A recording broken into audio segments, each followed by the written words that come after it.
Who Moved My Cheese?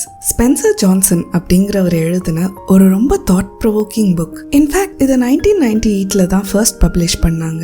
ஆனால் artificial intelligence டெக்னாலஜிஸ்னு புதுசாக வர பல விஷயங்களுக்கு நடுவில் இப்போ கூட நம்மளை யோசிக்க வைக்கிற ஒரு புக். அந்த புக்கில் இருக்கிற ஸ்டோரியை தான் நம்ம இப்போ கேட்க போகிறோம். 2 எலியும் 2 குட்டி மனுஷங்களும் ஒரு மேஸ், அதாவது ஒரு புதிர் பாதையில் இருந்தாங்க. ஒரு நாள் அவங்க நிறைய சீஸ் இருக்கிற மாதிரி ஒரு இடத்த கண்டுபிடிச்சாங்க. தினமும் கரெக்டாக அந்த பாதையில் போய் அவங்க ஆசை தீர அந்த சீஸை சாப்பிட்டாங்க.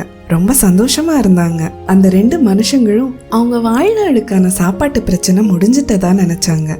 இனிமே நம்ம லைஃப்ல கஷ்டப்பட வேண்டிய அவசியமே இல்லைன்னு யோசிச்சாங்க. ஒரு கம்ஃபர்ட் ஜோன்ல இருந்தாங்க. ஆனா ஒரு நாள் திடீர்னு அங்க இருந்த சீஸ் எல்லாமே காணாம போச்சு. அதை பார்த்த அந்த 2 எலியும் கொஞ்சம் கூட யோசிக்காம அந்த பாதையில வேற சீஸ் இருக்கான்னு தேட போயிருச்சு.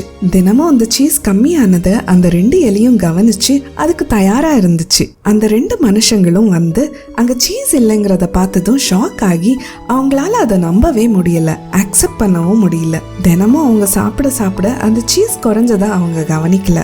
பல நாள் அந்த சீஸ் திரும்ப வரும்னு அதே இடத்துல காத்திருந்தாங்க.